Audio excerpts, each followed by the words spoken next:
Introduction. At some point, you might have been interested in the notion of making money online. It's an appealing concept, earning money from the comfort of your home or abroad. So, you type in "make money online," and what do you find? Usually, it's tips on how to sell ebooks, advice on how to earn money as an affiliate, and tips on how to get to the top of Google. Often by essentially spamming Google until you get there. Most of what you find won't be ambitious, in other words. And in fact, a lot of it isn't even going to be the kind of work you're likely to be very proud of, let alone passionate about. But that's not what making money online has to mean. Making money online can also mean becoming the next Mark Zuckerberg, Matt Mullenweg, or Steve Jobs. The internet provides an incredible tool that is now changing the world and how we live and work. If the only part you want to play is to sell an ebook on losing weight, that's not factually accurate, then you are preparing yourself for failure. Worse, you're preparing yourself for success that's so modest as to be incredibly dull and frankly depressing. Opportunity is knocking, and it's up to you whether you want to take that opportunity to do something incredible or to try and spam people. I know what I'd instead do. But of course, it's easy to understand why so much of the information out there is geared toward con artists and get-rich-quick schemes that don't work. It's because creating an indeed game-changing service or product is highly daunting.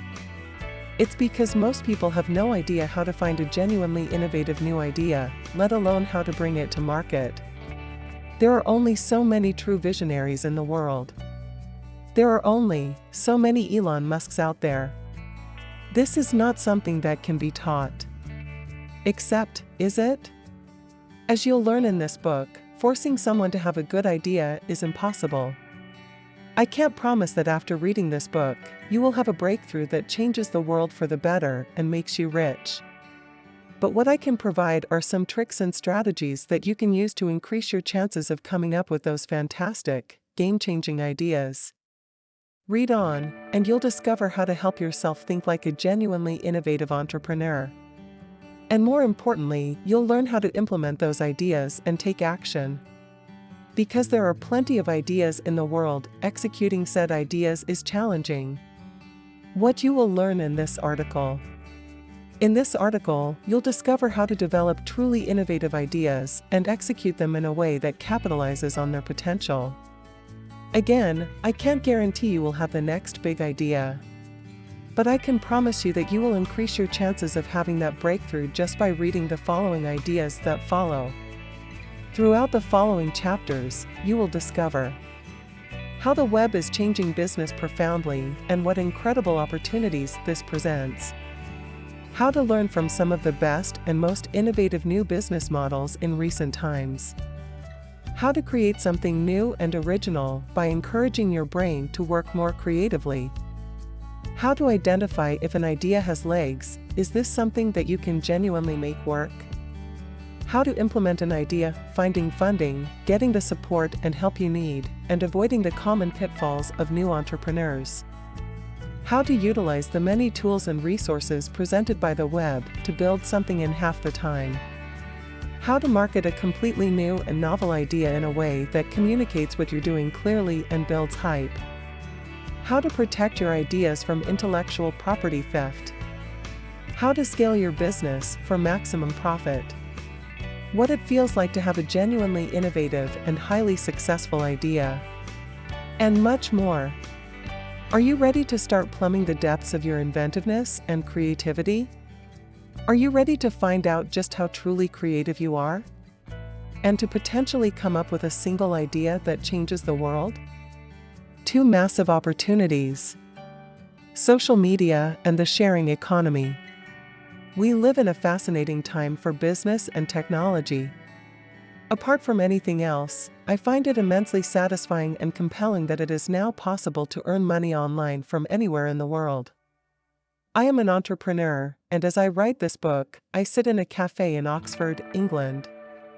I'm looking down at the street below, people watching while I sip my mocha and type this book out on my Surface Pro that sits on my lap. The web has transformed the way we do business. Just 15 years ago, it would have been unheard of to think that you could earn a living this way.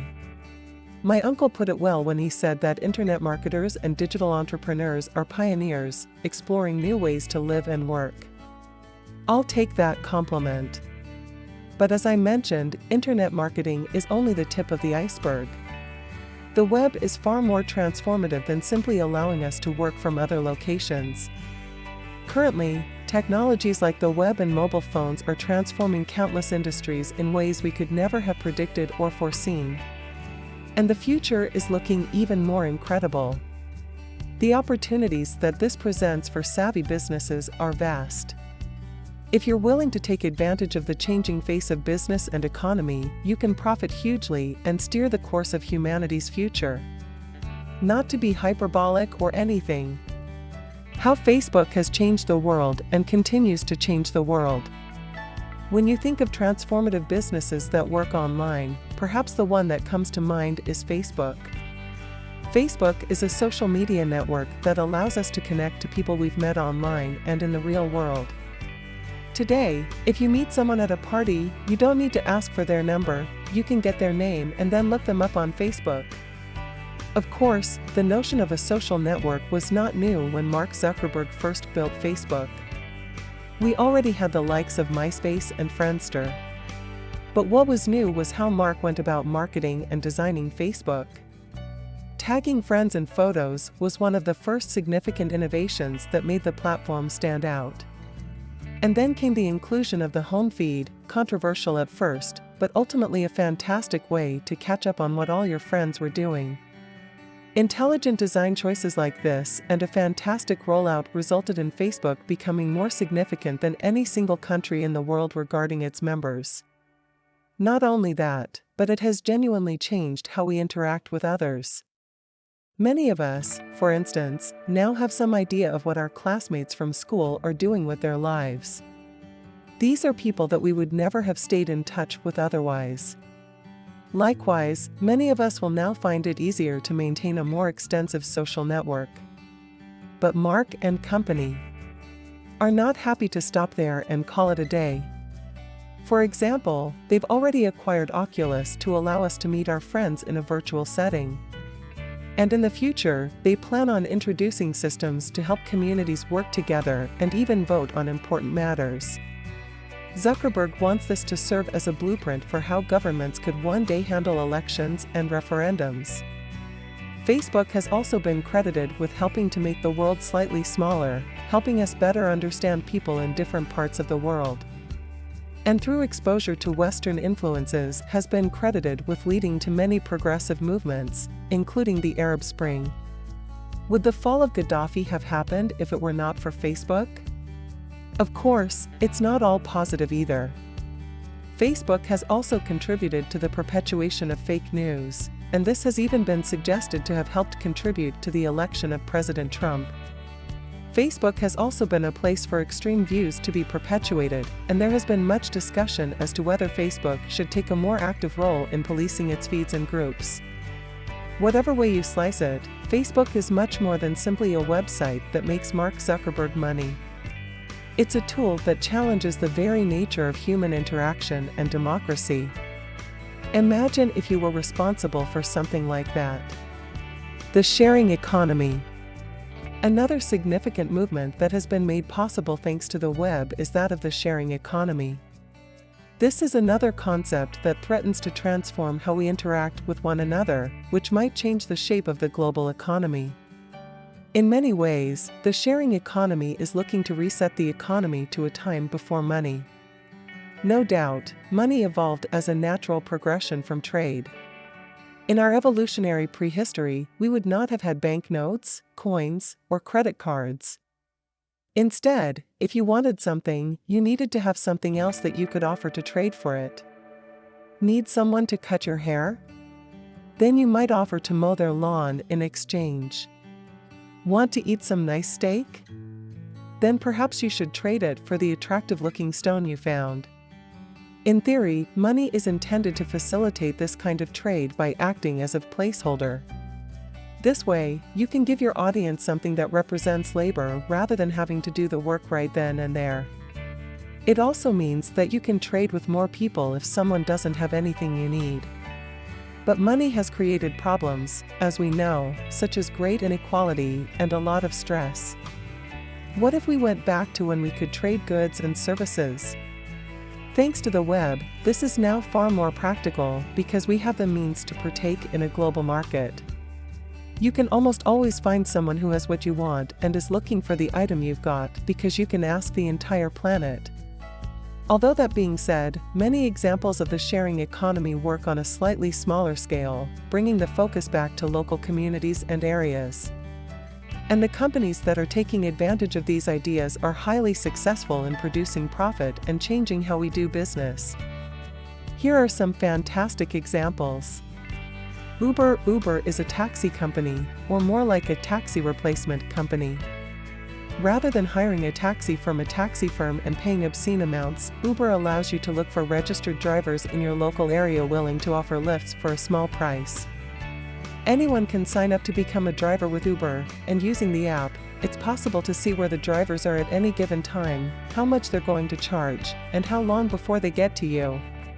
Suffice to say that Uber is currently giving traditional taxi firms a lot of sleepless nights. It has made nights out in London far more convenient and affordable. And it's looking into providing patient transport for moving the elderly from hospitals. This could solve problems in countries like the UK, where hospital beds are often full because of people who cannot leave once they've been treated. Airbnb. Airbnb is to hotels what Uber is to taxis. Once again, this solution allows users to sidestep the usual, expensive avenues when finding a place to stay. In this case, the answer is to allow users to offer guests to stay in their spare room, out of house, or holiday home while they're away. That way, anyone can make some extra money, and there are far more options for accommodation when traveling. A similar idea is couch surfing, which lets users offer up their couches to strangers for free. In exchange, they get the excellent goodwill homeowners, and the idea is that you can end up with a network of free places to stay all across the world whenever you travel. Spock. Spock is a much more direct and straightforward example of the sharing economy. Here, users are invited to trade their possessions or sell them for a small fee. This is accomplished using an app to snap photos and show them to the local area. How do companies like these make money? Sometimes, it is through advertising. Other times, it is by taking some fee.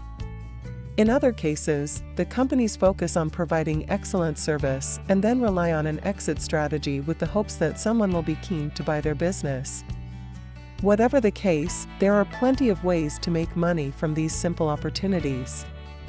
So, think about your local community or the things you regularly buy and sell. What could be transformed through the power of the sharing economy? How could you create the next Uber or Airbnb? More opportunities for innovation. Crowdsourcing and software as service. The sharing economy threatens, or promises, to transform the face of the global economy forever. Imagine a time when you rarely ever need to use money. Imagine if it didn't matter that you didn't have a job because you could use these various platforms and tools available now to offer services? But the sharing economy is only one example of how the web transforms business and regular human interaction. Another great example is crowdsourcing. Crowdsourcing refers to using the power of the crowd to accomplish things that would otherwise be incredibly difficult.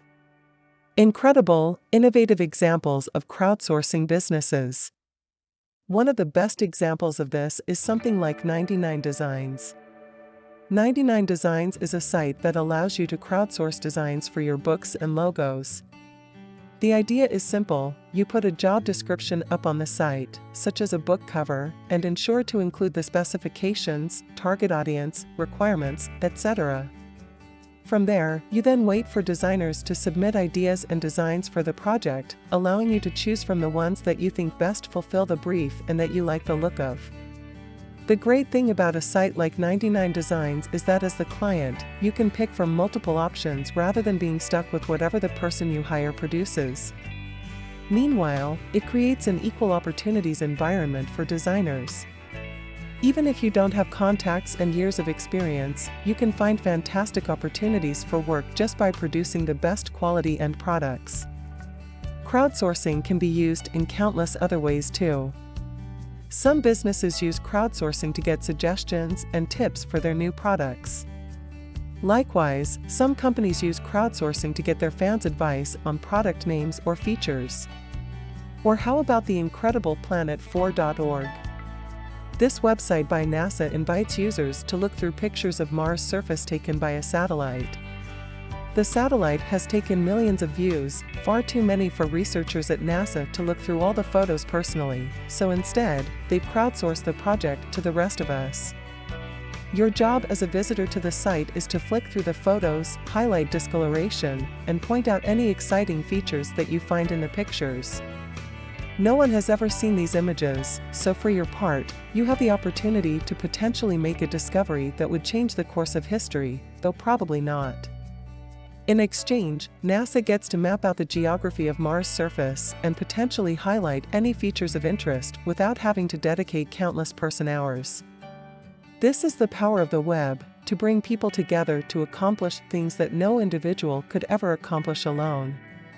Similar projects are being used to help try and learn more about cancer, some of which borrows processing power from users' computers. Crowdfunding. Of course, the other extensive use of the crowd is crowdfunding. As an entrepreneur, this is a concept you should be aware of both as something you can learn from and be inspired by and something that you could someday use to ensure your success. Crowdfunding essentially means raising money from the general public and using their combined number to raise more than would otherwise be possible. Let's say you have an idea for a new service or product, but don't have the money to get the idea off the ground. You need to work with professionals, you need to buy materials, and you need to pay for manufacturing. Thus, you turn to Kickstarter, the most powerful and unique sourcing platform, and present your idea to the audience. You tell that audience how much money you need and offer to let people back the project in exchange for a tangible and intangible reward. Perhaps they donate $5 and get the satisfaction of knowing they played a part in something exciting, and ensuring they'll one day be able to benefit from it themselves. Or perhaps they spend $30 and get a free t-shirt and their name in the credits. Maybe they spend $100 and get a copy of the product.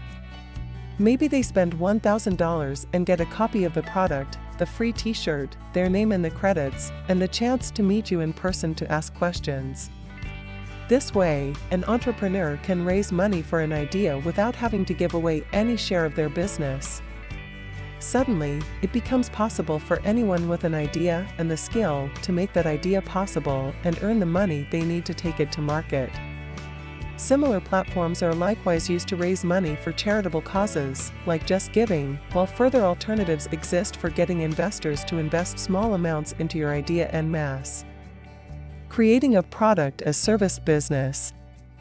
In upcoming chapters, we'll look at how you can create similar business models for yourself and profit from them. You'll learn how to launch your robust social network or crowdsourcing platform and see what it takes to produce a mobile app to go with it and market that so that people sit up and take notice.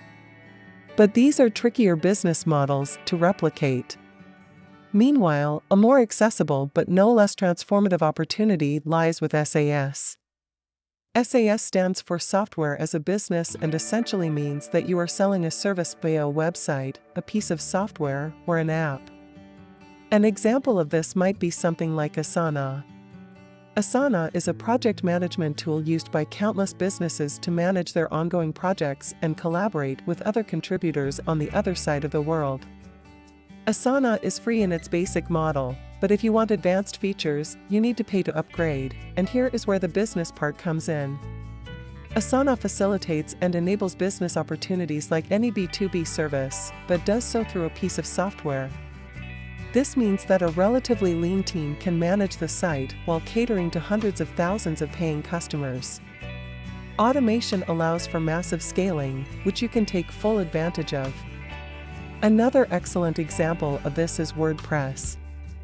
WordPress is a website building service that takes the form of a tool. Rather than hiring a professional web development team, a business can use WordPress to build a website or blog just as experienced and capable as anything they could have outsourced. The second stroke of genius follows this up: WordPress's monetization model. While the tool itself is free, plugins and themes can be bought through a store open to developers, and WordPress takes a cut of the profits. A genuinely forward-thinking company that can now power 25% of all websites across the net.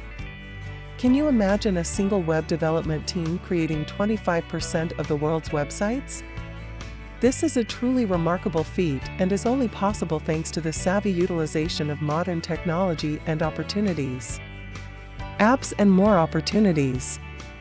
And we're still just skimming the surface of the innovative business opportunities and the entrepreneur willing to take the chance. Another huge emerging possibility is that presented by mobile devices. Of course, mobiles have been around for a while now, but it is easy to argue that we're not yet taking full advantage of their capabilities.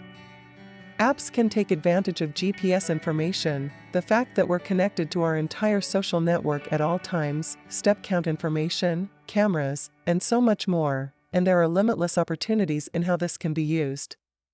Want to see a particularly notable example of a mobile app taking advantage of its unique features? Then look no further than Pokémon Go. Sure, it's a fun game about little monsters, and in that regard, you might not think it belongs in the same category as something like Facebook or Uber. But consider for a moment what Pokémon Go does. This is one of the first mainstream augmented reality apps to take off. That means that it combines both authentic world imagery from a camera with digital imagery in the form of the Pokémon. Moreover, it combines this with information from the GPS sensor to consider the user's location.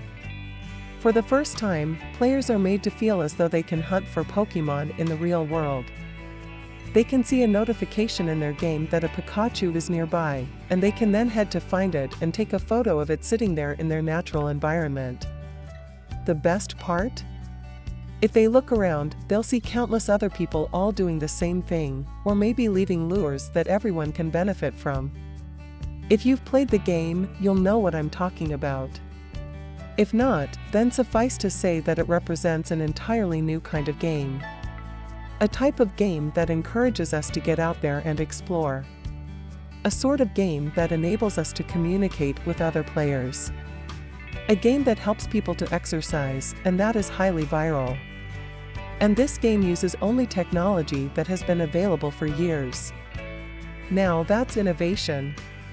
And mark my words, we've yet to see the most significant breakthrough in the implementation of mobile technology yet.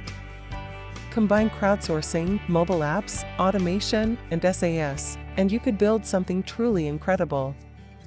How to stumble on your big idea. So we've looked at some examples of businesses that have truly shaken things up and taken advantage of modern technologies in incredibly innovative and disruptive ways. We've seen everything from Facebook to Uber to Pokémon change industries and change the way we work. Maybe you're feeling a bit inspired. Perhaps you already have some ideas starting to form in your mind? Or maybe you're just feeling defeated. Perhaps you're asking yourself how you could develop a good idea.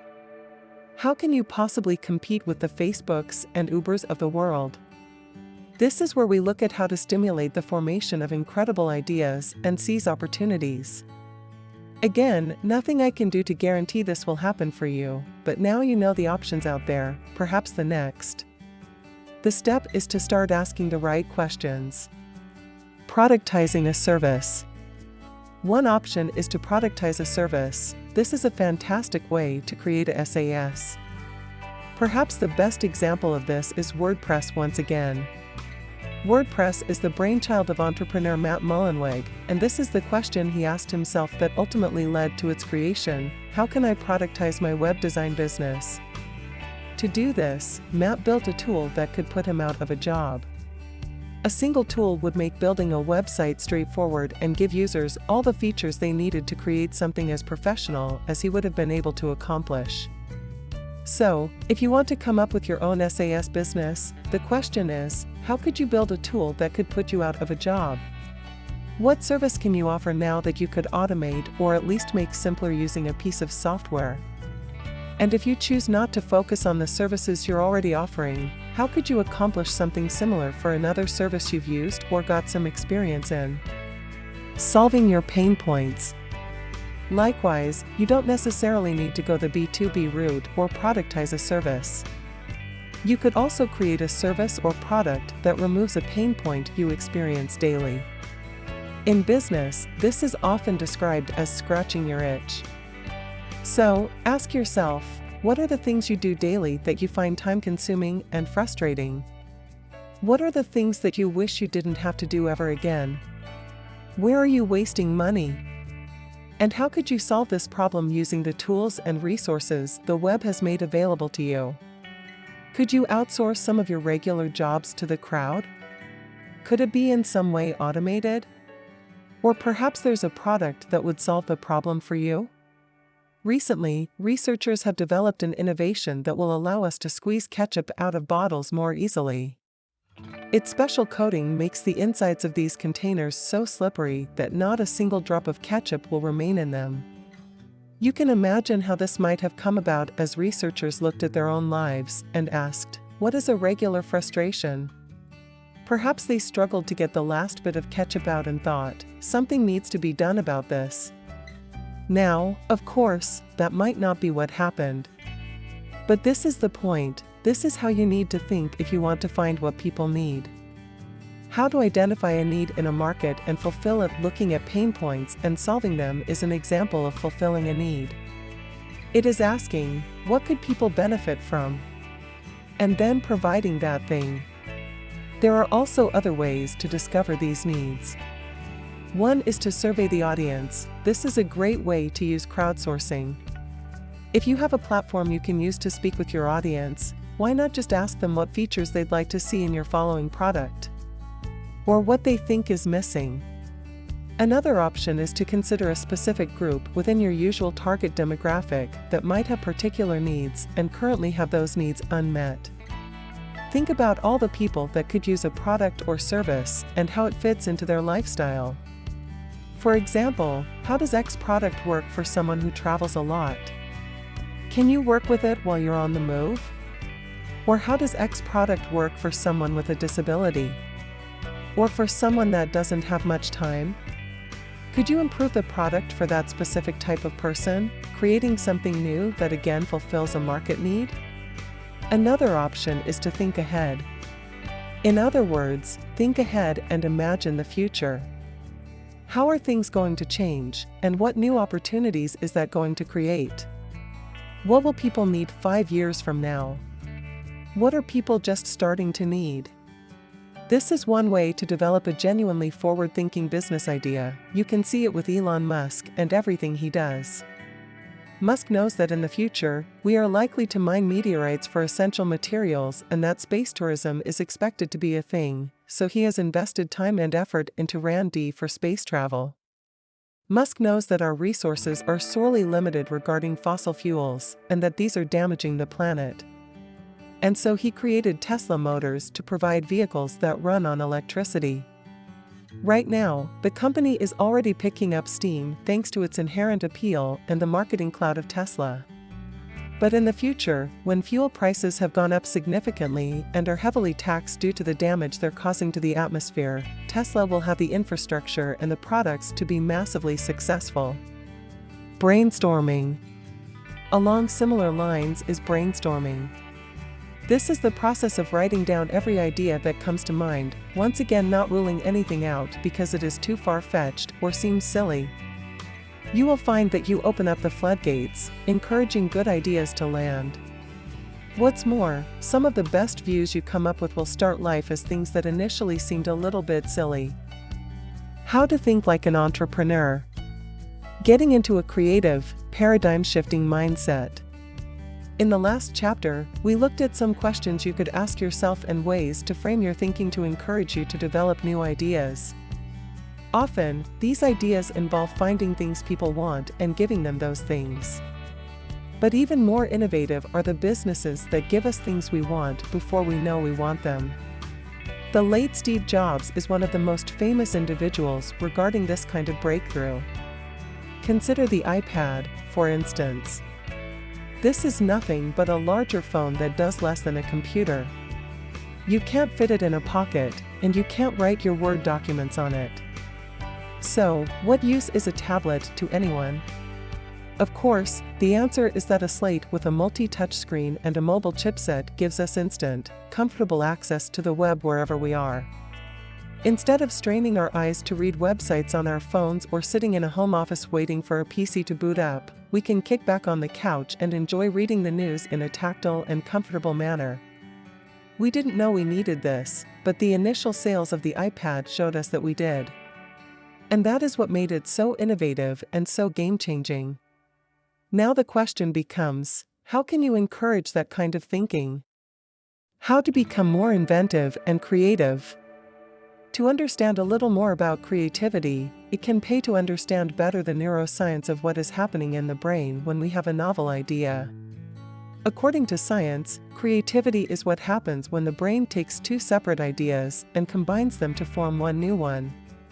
In this way, there is no such thing as a genuinely original thought. Instead, it is just an inventive way of connecting two alternative views. This is where invention comes from and where creativity comes from. It is the same force that, in the wild, would have helped us understand that a stick is a bit like a finger, so we can use it to get the apple down from the tree. But why are some people more prone to this kind of novel, connecting the dots, than others? Researchers have looked into what makes a person inventive and creative, but, more specifically, what prevents us from having novel ideas. Where does out-the-box thinking come from? The answer may lie with a cognitive bias called functional fixedness. Functional fixedness means focusing on what things are supposed to do rather than thinking about what they could do, which limits the ideas you can have. Let's take a hammer, for example. Is it a hammer? Or is it an implement capable of much more? To illustrate, studies use a challenge called the candle box problem. Here, participants are given a box of tacks, a candle, and a hammer and asked to attach the candle to a wall to remain in position while burning, like a lamp. Most people attempt to use everything as designed, by tacking the candle to the wall. Of course, this doesn't work. The solution is to attach the box to the wall using the tacks, and then stand the candle in the box. This is an example of overcoming functional fixedness. How to prompt out-the-box thinking. So how do you prompt this kind of out-the-box thinking? The studies showed two things. One is to relax and remove stress. The more relaxed we are, it turns out, the better we are at coming up with unique ideas. This ties in with the way that the brain finds connections. It does this by exploring the web of different ideas we have stored in our heads, called our connectome. When two areas fire simultaneously, that can give rise to a novel solution. That's when we have our eureka moment and come up with a new way to solve a problem. Likewise, the part of our brain responsible for imagination and for coming up with novel ideas, the default mode network, is most likely to be active when we engage in mundane tasks. Unfortunately, if we are stressed or rushed, our brain does not tend to explore the connectome in quite the same way. Instead, it focuses on the here and now, and we gain a tunnel vision. After all, it isn't much use to be thinking of novel ways to get apples out of trees when a tiger is chasing us. When stressed, we are also more inclined to think using preset patterns. We are more prone to prejudice and functional fixedness. We don't have time to question, our brain needs to take efficient shortcuts to identify what we can use in our environment most simply. The brain is most creative and inventive when it is relaxed and calm, and the ultimate example of this can be seen when we start falling asleep and enter the nonsensical hypnagogic state. We don't want to go this far, but if you're trying to develop a way to productize your service or a new idea for an app, studies show that going for a walk can help you be more inventive and to think outside the box. The other thing we need to do is to focus on resources rather than tools. Break down the items available into a list of materials and potential uses, and then see what you can create from that list. This is how you overcome the candle box problem.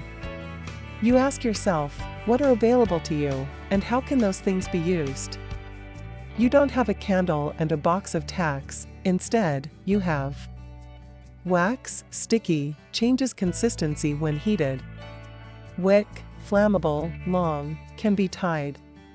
Wood, solid, flammable, that. Card, valid as a container, rigid, can be torn and reshaped. Metal, valuable as tacks, sharp, hard, suddenly, more options present themselves. So, while brainstorming and spitballing for ideas for your new innovative business, ask yourself what's available to you now regarding resources, materials, and their possible uses. Please include all the modern online resources we discussed in the first 2 chapters. How can find use the crowd, mobile technology, or SAS to solve your existing challenge? And what you should also take from all this, because you can't force an idea. We've learned the correct questions to ask and a straightforward way to find pictures, but if they don't come immediately, don't fret. Your brain works best when relaxed, and forcing a view contradicts this. So instead, relax, go for walks, talk about it, and let it form naturally. Most ideas don't come fully formed overnight, but rather take a while to gestate and grow over time, often through conversation and discussion. See Stephen Johnson's TED Talk on this for a fascinating explanation. Time to get practical. Can you build your idea? Okay, so you've come up with the idea that you're genuinely proud of and think could change the world/make you rich. Perhaps this idea makes up using the novel technologies we've already discussed, or maybe it's something entirely different. Either way, the next thing you need to consider is whether the idea is viable. Is your game-changing vision for the future something that can be implemented? Is it profitable? Moreover, can you implement it? How does one go about building a world-changing app after all? How to theoretically make your idea happen? The first thing you need to do is think about this idea's mechanics. How would it work, and how would you bring it to market? I'm not talking about funding or marketing at this point. I'm simply encouraging you to ask the question, can it be done, and can you do it? The following suggestions might help you answer some of these questions, depending on the business type, mainly if it is based on our previous chapters. How to create your own mobile app, SAS, or social media network. Let's say you want to build an app. Let's get real here. What does that entail? First, you will need to choose a platform. For most people, this will mean either Android or iOS. Android is much more open than iOS and has a considerably larger user base. However, iOS users are less stingy and pay more for apps, so most iOS developers are more affluent. The ideal scenario is that you'll develop for both platforms, and there are tools like Unity for game development that allow you to build a single program and publish it to both platforms. The problem is that many apps will need to be written in a specific way to run on each platform. To make the most ambitious apps, you must learn Java and how to use the individual SDKs/APIs for each forum. Sound like I'm talking gibberish? Welcome to programming. Suppose you're built a straightforward, simple app, a straightforward dispenser of information, or perhaps a numbers game. In that case, you can teach yourself to the extent that you can make an app and publish it.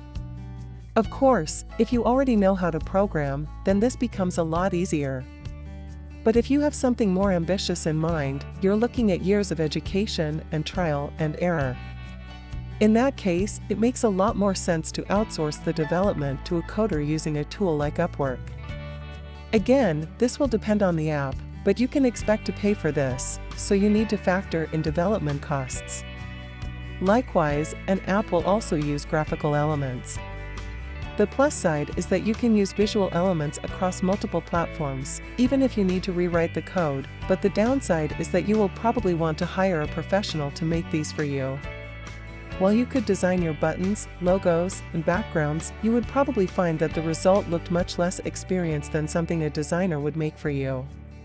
The coder can't do this, so this becomes another cost and more time. The most significant complication comes if you want to build a social app. Many of the most innovative ideas, like the Spock above or Pokemon, are social. The same goes for tools like Fitbit or Instagram. Allowing users to connect is what gives a lot of apps immense influence and power. But to do that, you'll need to get hosting, and you'll need to look at storing and transferring files. Then you'll need to set up passwords, manage accounts, and look into security and bandwidth concerns. The challenge has increased significantly, meaning more R&D, investment, hosting costs money, and more time. This should not put you off. This is a small fee for the materials to help you better understand the realities of bringing something like Spock to market. There is a challenge here. The same goes for building something entirely online like WordPress. In this case, you'll need to learn a web-based programming language like PHP or Python. Then you'll need to develop the graphical elements, then you'll need to upload it all to a paid server. In this case, unless you know how to code and are capable of building something incredible in your bedroom like Mark Zuckerberg, your best course of action is to come up with your idea. Write down how it will work and what your aims are. Draw up a design for your app/website. Start speaking with developers and designers about how long it will take. Start talking with IT consultants about hosting and security. Decide whether the project is viable for you. Thankfully, a social media platform is a little easier to create. That's partly thanks to builder tools that can provide the framework for your new project. These work like WordPress except for building complex social networks like Facebook. Of course, they are also somewhat limited in functionality, so you may still have to build something from scratch. In that case, you face the same challenges when building an app or SaaS except with more complicated security issues. Creating your physical product. Perhaps your world-conquering idea is not a service, app, or website. Maybe it is a physical product or piece of hardware like the crankcase or like an iPad. How do you go about deciding if that idea is viable? How would one go about building something like this? The good news is that it is now easier to create physical products thanks to tools and services that level the playing field for solo entrepreneurs. Of course, there are still challenges and costs, but they are considerably smaller than several years ago. The process is likely to go as follows. Creating a simple plastic or metal object. If you have an idea for a simple plastic or metal product, then you can create that using 3D printing. 3D printing creates products by adding layer upon layer of plastic or metal to build something physical from a digital file. The great thing about 3D printing sites like this is that they let you create stores hosted through them. Moreover, the products are only printed out each time someone orders, and you only pay a small fee for the materials. That means you can start selling this product and making a profit immediately with no need for an investment. That said, I recommend ordering a few copies to see if the product looks right and works as intended. More often, though, this is how you'll create a prototype for a product you want to get funded. In many cases, a prototype is required if you want to raise money on Kickstarter. And if you want to save even more money in the future, then you could invest in your 3D printer and use that to print your parts at home.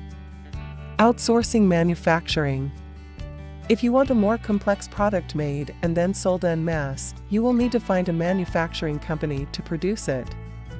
Again, the web makes this more accessible than it has been in the past, but there are still challenges you'll face along the way. First, you need to define your idea as clearly as possible. This should generally mean creating a prototype using 3D printing, as above, and your DIY skills. That way, you can get a working model of how it should operate. Use Blender to create your 3D model and then have a company like Shapeways make it. If your idea involves circuitry, then you can try and include this in your prototype and make a file describing the circuit using software like CAD Eagle.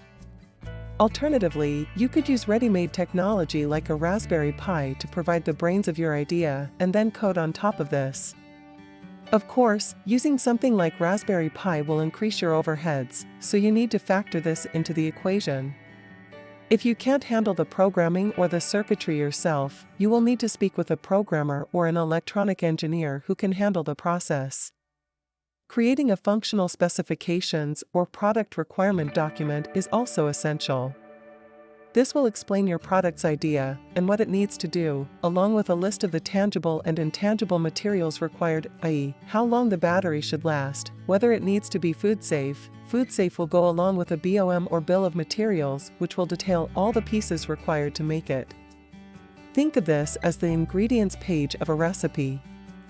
And finally, you'll have your MOQ or minimum order of quantity, which will describe how many units you are hoping to order. Keep in mind that a manufacturer won't want to set up the manufacturing process for you if you're only ordering 2.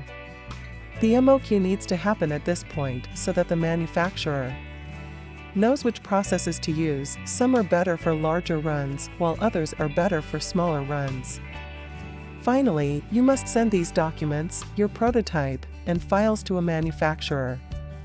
If you can't do all this on your own, you can ask for help on specific elements. Don't worry if you can't make a prototype, for instance. Find a manufacturer by going to Makers Row, Alibaba, or Thomasnet.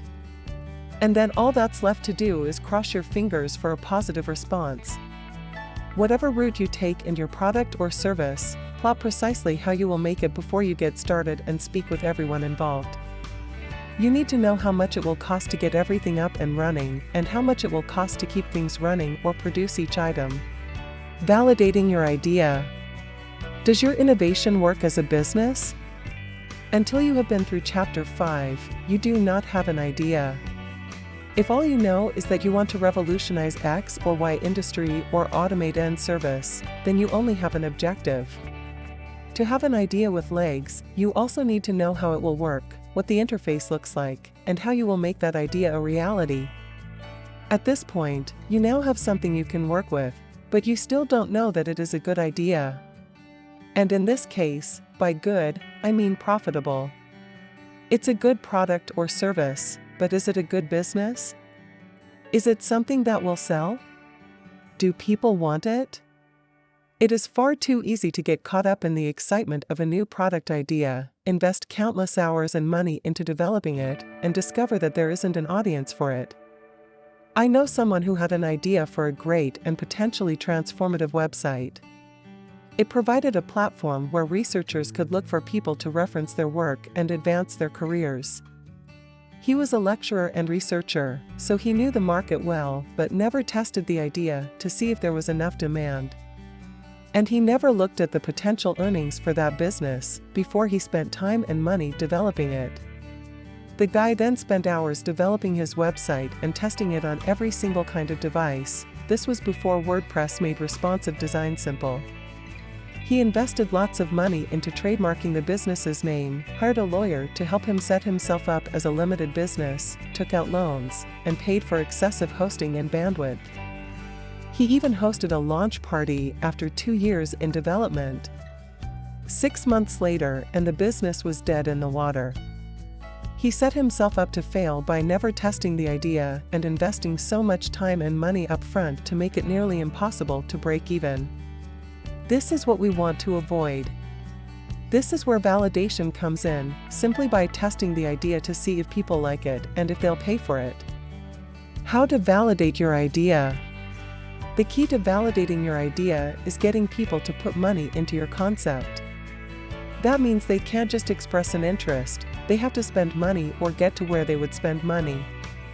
The way that Tim Ferriss, author of The 4-Hour Workweek, recommends doing this is by inviting people to buy your product before it is ready and then informing them that you're waiting for more stock.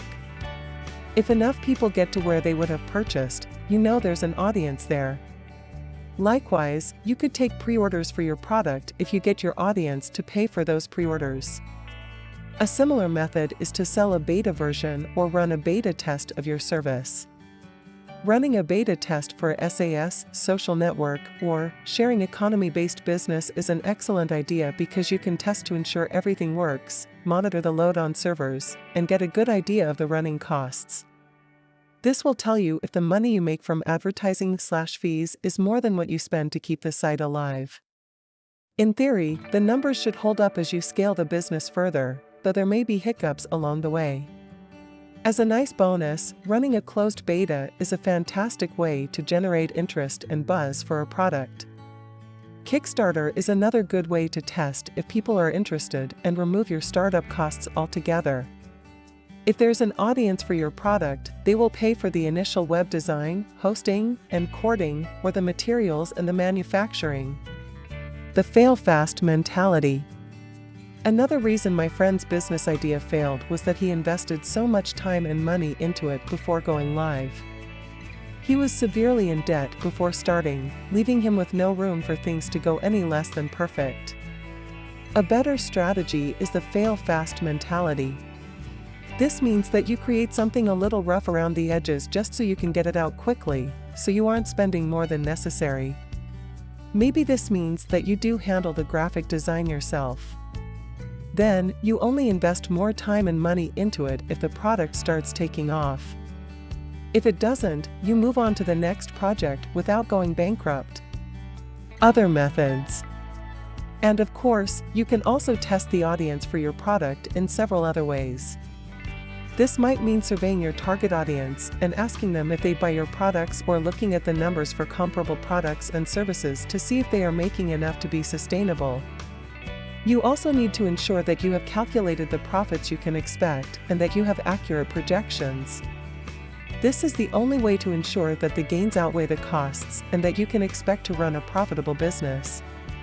Once you know roughly how much it will cost to get your business off the ground, how to bring it to life, and how much you can expect to make, you have a tricky business proposition with which you can move forward. So, how do you go about finding funding for your new, exciting, and utterly novel idea? And how do you protect it before you start telling everyone about it? Protecting your idea. Now you have an action plan, and your business idea is validated. It's time to start getting serious and trying to raise money to get your project off the ground. This is scary because it means you must show your idea to people and open it up for discussion. Not only does this risk being shut down, but it also means the risk that people might run off with your bright idea. The first thing you may want to do is to consider protecting your idea. How to protect your intellectual property. The first thing you might consider doing is to protect your idea legally. Is this the right avenue for your project, though? And even if it is, what type of protection should you be investing in? If you came up with a story or song, this would be automatically protected by copyright. Copyright comes into effect automatically, and all that remains for you is to prove that you had the idea first. However, it only applies to creative works rather than mechanical inventions, or in your case, an app. If you have come up with a novel idea for a website or online service, then copyright does not apply because it is not creative. That said, what will be copyrighted is the actual code. If you outsource this process, ensure that your agreement gives you the rights to all code. As long as you have those rights, no one can copy or reproduce snippets of your code, or written copy for that matter, on your sites. Likewise, all images will be yours too. Trademarks, meanwhile, apply to business names and brands and cost a couple of $100s for several years. A trademark can be used to protect your business name, so this is an excellent time to start thinking about what you want to call your project and what you want to call your business, which may or may not have the same name. This will help when you look for funding too. Do your research by looking at existing patents and making sure your name is original. But things are different for inventions. Here, it would help if you had a patent, which will protect you for 10 years and only in the country where you registered it. Moreover, a patent is far more complex, probably needs a lawyer's help to define it, and can't be renewed after it runs out. There are also two types of patents: utility patents for the way things work and design patents for the actual physical shape of those things. If you have an app or a piece of software, then this can be protected with a utility patent, in which case the protection is for the way the idea operates and the solution the idea offers. If your idea isn't new, though, or if it doesn't have a unique function, you can't protect it. Uber is an idea that a utility patent could potentially safeguard, but a fun platform game starring a squirrel could not be. Patents are also costly, and this, along with their temporary and single-country nature, means that many people won't be able to use them. This limitation might seem like a bad thing, but it's essential. This prevents people from jealously protecting ideas that could benefit all of humanity and charging an obscene amount for them.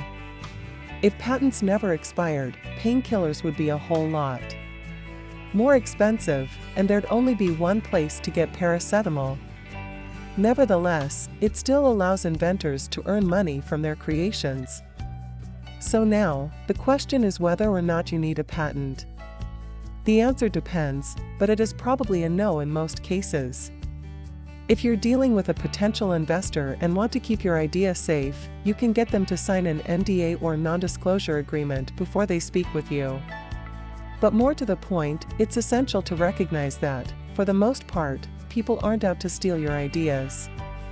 Most people with the means to make something from your idea will already have ideas of their own to implement. A considerable investment is not so blown away by your idea for an app that they're going to risk legal ramifications by stealing it and twiddling their mustache. And in terms of facing competition from other manufacturers, it's essential to recognize that the best way to capitalize on a new idea is to do it first and do it best. In most cases, the execution is more important than the idea, and jealously protecting your vision can get you laughed out of a meeting. With all due respect, get over yourself. One of the biggest mistakes new entrepreneurs make is guarding their idea and not. I talked about it while working away on it secretively for years. If you're serious, then get out there and talk about it. The best way to protect your idea is to do it first and do it best. If it's a success, it will get copied regardless of what you do. Funding your disruptive business idea. With your idea safe, it's time to start getting your needed funding. Your planning stage should have given you an idea of just how much money you need, so now all that is left is to find out where you'll get that from.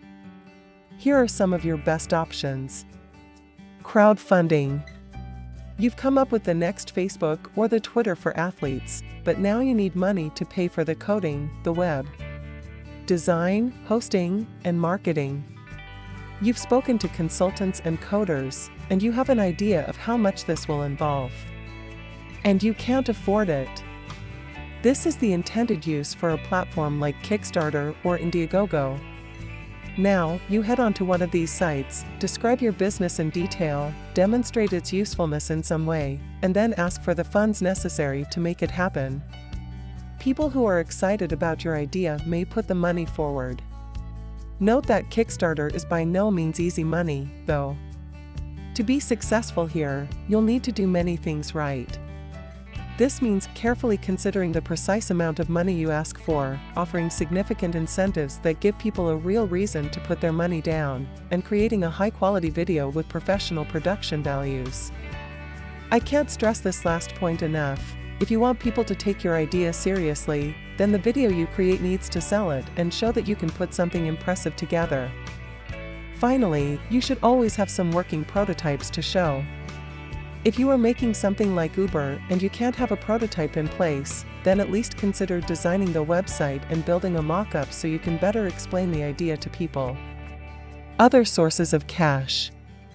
There are many other ways to get the money you need to fund your new idea. One great avenue open to many entrepreneurs you might not be aware of, for example, is to use PayPal's working capital service. This is a business loan from PayPal that is unique from a bank loan in several different ways. For starters, it asks for a fixed, single fee that doesn't go up over time, making budgeting much more accessible. Secondly, PayPal's loans allow you to pay them back through PayPal. That means that PayPal will automatically take a small cut of all payments through the payment processor. You can choose how quickly you want to pay the money back by picking a percentage, which will be docked off all your earnings. This is perfect for an online business that accepts PayPal because now you will only have to pay back the loan as the money comes in, with no negative repercussions if the company is slower to get going than you anticipate. PayPal loans also pay no attention to your credit rating and don't impact your credit score. This means you won't risk ruining your credit if things go wrong. Instead, not use PayPal? In that case, you could choose to go the traditional route by taking out a business loan from your regular bank, or you could take out a credit card loan. Credit card loans only go so high, but they regularly offer 0% APR, which will make things cheaper. Another option is to go to a friend or a parent, which of course, is risky, to save the money yourself or to bootstrap. Bootstrapping is one of my preferred methods. This involves raising the money for your big idea as you go, often by using smaller or more tested business models in the meantime. This is perfect if you are a service provider looking to productize that service. All you need to do is sell your current service and gradually build up more and more profit from that, which you can continuously reinvest into your bigger idea. Bootstrapping goes hand in hand with creating a lean business and coming up with a fail-fast business model. In other words, if you make your business model as affordable as possible, you can afford to lose a bit of your regular profit by investing in research and development for that new idea. Finding investors. Finally, your other option is to go the more conventional route and find an angel investor. This means that you'll be giving away some of your equity, but in exchange, you should often find that you get advice and guidance from those investing. This is perhaps the scariest and most ambitious way to raise money too, which is why many entrepreneurs will avoid it, but it is also one of the more tried and tested ways to get your idea off the ground. Make sure you have your projections, costs, and market research to hand and ready to show. An investor will not help you unless they see that you have thought everything through and validated your idea. Try to find the right investor for your project, and keep in mind that if this is disruptive new software or technology, then some of your investors might have a hard time selling it. Consider this an early test: how to market something entirely new. If you've made it this far with your idea, you may be poised to change the world. You've come up with a concept that takes full advantage of the latest technological trends and innovations. You've checked that there's a market for it, and you've thought about how you'll bring it to market. You've even found the money you need and the people who can help you make it happen. Any day now, your site, app, or product should be going live, and you'll be ready to see if it does take the world by storm. But your work is not over. That's because you still need to market the thing. You could be giving away free gold, but without proper marketing, you won't be successful. People need to know what you're offering and why it is life-changing. And the problem is that this is hard to do when offering something completely new. How can you explain your app or website service to someone when there's never been anything like it before? Here are some excellent suggestions to help you out. Consider a slow rollout. While there may not be a direct equivalent out there for the kind of business you're looking to launch, one thing you can do is to look at other disruptive entrepreneurs and the things they did to find success with a novel idea. A great place to look is Facebook, which we praised heavily in the first chapter. How did Mark Zuckerberg communicate the value of his social network? Especially in light of similar, though not identical, competition? Part of the answer lies with the slow rollout. When Mark came up with the network, it started out being only available to members of Harvard University. From there, he went on to open it up to others. Top universities. Then all universities. Then universities and some businesses. Eventually, it became open to everyone. This was a stroke of genius because it didn't feel strangely empty when Facebook went live. This can happen if you open up a social network to the world but haven't marketed it yet. Why would someone join a platform that connects people when no one is there to connect with? If the platform is only for your university, it becomes a valuable tool as something exclusive and unique to your small group. Meanwhile, outsiders will hear about it through you and your fellow students, and they'll be intrigued. People always want what they can't have. And then, when it opens up to another university, the people discovering it for the first time will already know that everyone from Harvard is there, likely including several of their friends. This is another excellent reason to run a beta test for your new app idea or service. It gets people talking, creates a buzz, and allows you to fill your tool with activity before letting it go live. Consider a slow rollout, then. Embrace being different. Another option is to embrace being different. This can work wonders because when you're distinct, you stand out. One of the best examples of this is something like the Vibram 5-finger shoes. These shoes have toes like gloves and claim to be better for our feet because they mimic going barefoot. The great thing about this product is that it looks so bizarre that it becomes a talking point. People ask what it is, and that helps to sell it. This is harder to do for a website or an app, but it's possible. Try to make it so that people will look over other people's shoulders on the train, see your brand on the website, and decide they want to check it out. When they get home, explain your message. The most important thing you can do when advertising, marketing, and generally trying to make your product successful is clearly explain what your product or service does and why people should care. It's new and hard to understand, so you need to be extra careful in doing this. One way to clarify your message is to focus on the value proposition. This means you are selling the dream, the universal, rather than the service itself. If you are selling an app that helps users meet people, then your ad shouldn't focus on the app, it should focus on the feeling of connectedness and of making meaningful friendships. This is universal, and the universal why behind your new, disruptive idea. Find ambassadors. Another person we can turn to when looking for inspiration on how to promote an idea and disrupt existing industries is Elon Musk. We've already looked at him a few times before, but we've yet to analyze just how he got people to take him seriously with SpaceX. How could an individual in the private sector disrupt Boeing and leapfrog NASA? One fundamental way to get industry veterans and experts in the field to help him present the idea of SpaceX to the world. This gave the idea weight and credibility, something a former nobody could not have achieved alone.